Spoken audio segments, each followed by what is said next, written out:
शरीर के द्वारा भोगे जाने वाले भोग, पदार्थ, वस्तु, व्यक्ति, स्थान और उनको अहम अपना मानकर मैं भोगता, बस यही असत्संग है। अगर हमारे हृदय में बात आ जाए कब तक भोगूं, कितना भोगूं, कभी तो विश्राम मिलना चाहिए। ये चाह मिटी नहीं, कैसे मिटे? हे प्रभु, वो मुझे मार्ग दीजिए जिससे ये चाह मिटे, फिर कृपा हो जाए। जब द्रवहि दीन दयालु राघो तो साधु संगति पाइए। भगवान जब अतिशय कृपा करते हैं, अब मोहि भाव भरोस हनुमंता, बिनु हरि कृपा मिले नहीं संता। जो प्रभु मोहि अनुग्रह कीन्हा, तो तुम आए दर्श हटि दीन्हा। जब प्रभु कृपा करते तब संत समागम, और कृपा प्रभु तभी करते हैं मन वचन कर्म से हमारे हृदय में एक जलन पैदा हो जाए कि कब तक जन्म मरण भोग ईर्ष्या द्वेष काम क्रोध, कब तक? एक प्रश्न खड़ा हो जाए तो उसका उत्तर देने के लिए किसी न किसी महात्मा का संयोग करा देंगे, कोई न कोई शास्त्र स्वाध्याय करा देंगे, फिर आपकी रुचि सतमार्ग अर्थात भगवत मार्ग में, प्रियालाल के मार्ग में हो जाएगी। सब चाहे तो एक साथ सबका कल्याण हो सकता है, पर कल्याण चाहता कौन है? बिना चाहने के बात नहीं बन सकती।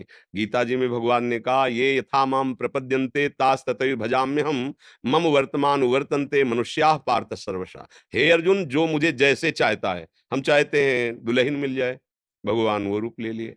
हम चाहते हैं वस्तु में, भगवान वो रूप ले लिए। हम कभी भगवान को प्रभु मानकर प्यार किए? अपने लाडले मानकर प्यार करना चाहते हैं? नहीं चाहते, इसलिए वो वही है। अज्ञान की दृष्टि से तुम ये सब देख रहे हो, ज्ञान की दृष्टि से देखो तो हरिवंश महाप्रभु कह रहे, सर्वान वस्तुतया निरीक्ष परम स्वाध्याय। ये आराध्य देव हमारे हैं, परम स्वाराध्य बुद्धिर मम। मेरी दृढ़ मति मेरे राधा वल्लभ लाल ही सबको पावर दे रहे हैं, वही सबके हृदय में बैठे हुए हैं। भगवान स्वयं गीता जी, मत्ता परतरम नान्यत किंचिद अस्ति धनंजय, मेरे सिवा कुछ नहीं। तो फिर ये क्या है? तो तुम जो चाह रहे हो वही रूप रखे हुए हैं। अगर तुम्हारी चाह बदल जाए कि अब मैं देखना चाहता हूं निकस कुंज ठाड़े भय भुजा परस्पर अंश, तो फिर आप देख लो, राह बदल जाएगी, मार्ग बदल जाएगा, और वो आपके हृदय में ऐसा मार्ग दे देंगे कि आप देख पाओगे प्यारे जू को, लाडली युगल जोड़ी को। पर हमारी तो चाह बहुत नीची है। इंद्रियजन्य भोगों को हम अपनी चाह का विषय बनाए हुए हैं। खूब भोग मिले, सम्मान मिले, प्रतिष्ठा मिले, देह स्वस्थ रहे और मैं भोगूं, तो फिर कर्म के अनुसार कभी सुख आता है, कभी दुख आता है, क्योंकि हमारे द्वारा दोनों कर्म बने, पाप और पुण्य, और हम इसी में पिस रहे। तो कहाँ कोई चाहता है? हृदय से पूछो, प्रभु को कौन चाहता है? प्रियाजू को कौन चाहता है? कहाँ चाहता है? अगर हम प्रभु का आश्रय भी लेते हैं तो प्रभु साधन होते हैं और साध्य, चाह हमारे संसार के विषय भोग होते हैं। इसलिए शिकायत तो नहीं होनी चाहिए प्रभु के लिए कि वो सब पर कृपा करके सत्संग क्यों नहीं देते। बोलो, प्रभु की तरफ से कोई फीस लगी हुई है क्या? आप सोचो। जैसे प्रभु वैसे प्रभु के जन, कोई फीस, कोई नियम कानून कि आप इस धर्म के हो तो यहाँ प्रवेश नहीं पा सकते, आप अमुक हो, स्त्री हो या पुरुष हो या कौन हो, खुला दरबार। पर आना कौन चाह रहा है? आने वालों में भी कोई करोड़ों में एक होता है जो ये चाहता है कि मुझे प्रियालाल मिल जाए, नहीं तो ये चाहता है कि कुछ होगा चमत्कार, मेरी कामना पूर्ण हो जाए, मेरी वासना पूर्ण हो जाए। प्रियालाल से प्रेम करने वाला तो जो कहो हरिवंश रस, बिरलो समझनहार, एक दोई जो पाइए खोजी सब संसार। तो सखी, हमें अपने प्रभु को कभी उलाहना नहीं देना है। कमी हमारी तरफ से है, वो तो वर्षा कर रहे हैं। हमारे श्री जी का नाम जानते हैं क्या है? बरसाने वाली। बरसंत में सहजाद्भुत सौख्य धाराम, श्री राधिका चरण रेणु महामिश्र। जो सहज में सुख की वर्षा करती, पर हम सुख की वर्षा में नहीं डूब अपने चित्त को डुबाना चाहते, हम ओस की कणों से प्यास मिटाना चाहते हैं। ये विषय सेवन ओस की कण है, ओस के चाटने से प्यास नहीं बुझती। आओ अखंड धारा, सतप्रेम सिंधु मकरंद रसौग धारा बह रही हमारी लाडली जू के चरणों से, तृप्त हो जाओ। पर लाडली जू के चरणों की तरफ बढ़ना बड़ा कठिन हो रहा है, क्योंकि हम चाहते ही नहीं लाडली जू को। महाप्रभु हरिवंश चंद्र जी कह रहे हैं, दूरादपाश्य स्वजनान सुखमर्थ कोटिम सर्वेषु साधन वरे चिरम निराशा, तो वर्षंत में सहजाद्भुत सौख्य धाराम। अगर हम अपने परिवार के जो सुख भोग हैं उनको प्रियाजू का कृपा प्रसाद समझे, अपना ना समझे, नाथ सकल संपदा तुम्हारी, मैं सेवक समेत सुतनारी। अर्थ के द्वारा प्राप्त होने वाले भोगों को प्रियाजी की सेवा में अर्पित करके प्रसादी भाव से स्वीकार करें, उसके भोक्ता न बने, और किसी भी साधना से प्राप्त होने वाले सुख की चाह न करें, केवल गोरी चरणारविंद लाडली जी के चरणों का आश्रय लें। तो सच्ची कहते हैं हमारी श्री जी इतनी कृपालु है, इतनी दयालु है कि बिना किसी विशेष साधन के भी विशेष पदवी की प्राप्ति करा दे। ये जो वृंदावन नवनिवृत्त निकुंज में प्यारे जू के समीप रहकर उनकी लीलामृत का पान करना, रूपामृत का पान करना, सेवा सुख में डूबी रहना, ये पदवी ब्रह्मा शंकर आदि को भी नहीं प्राप्त है, और हम जैसे अधमों को प्राप्त हो जाएगी केवल लाडली जो के भरोसे हो जाए। एक बात मन में ठन जाए, मेरे बल से वृंदावन रानी, बस मेरी महारानी श्री राधा रानी, हमारे माई श्यामा जो को राज मस्त।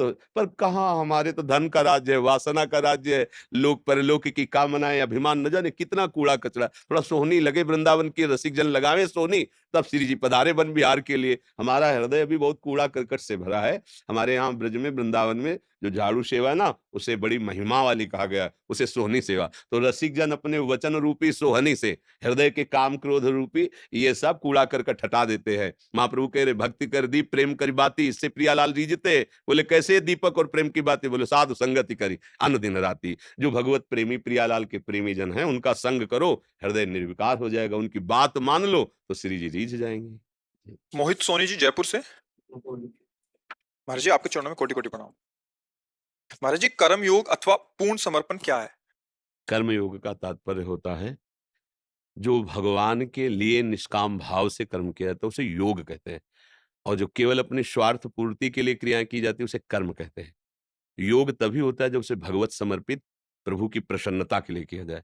भगवत समर्पित प्रभु की प्रसन्नता से जो कर्म होते हैं उनमें कभी पापाचरण नहीं होता, क्योंकि पापाचरण होता है जब स्वयं सुख की लालसा से हमारी कामना चरम अवस्था में बढ़ती है, तब घोर पापाचरण होने। जिसे हमारे अंदर काम वेदना बढ़ जाए, सुख भावना, अब राक्षसी भाव आ गया, सामने वाला मरता है क्या होता, हमारे अंदर क्रोध आ जाए, हमारी कामना में बाधा पड़ने, फिर हम हिंसा भी कर सकते हैं।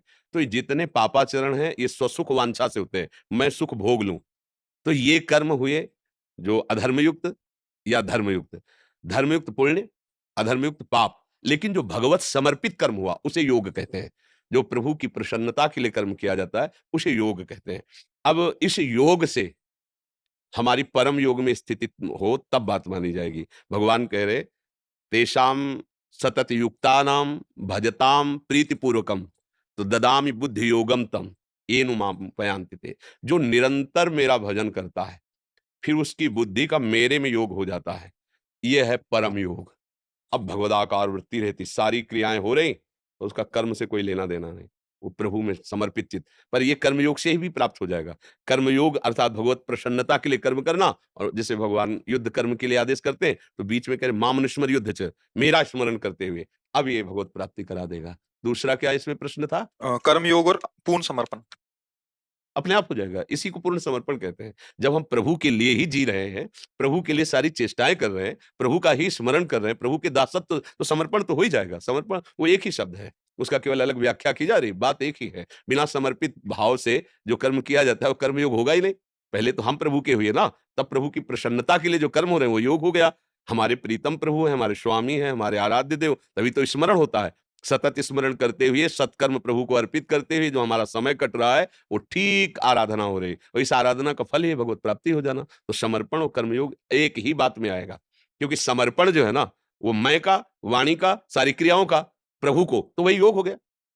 प्रभु से विलग वही कर्म हो गया, वो बंधन कारक। अवश्य में भोक्तव्यम कृतम कर्म शुभाशुभम, लेकिन प्रभु को समर्पित वही योग। अब शुभ अशुभ बाधा नहीं पाएगा, यत करो जो कर रहे हो प्रभु के लिए, अब तो भगवत प्राप्ति होगी। समझ रहे ना?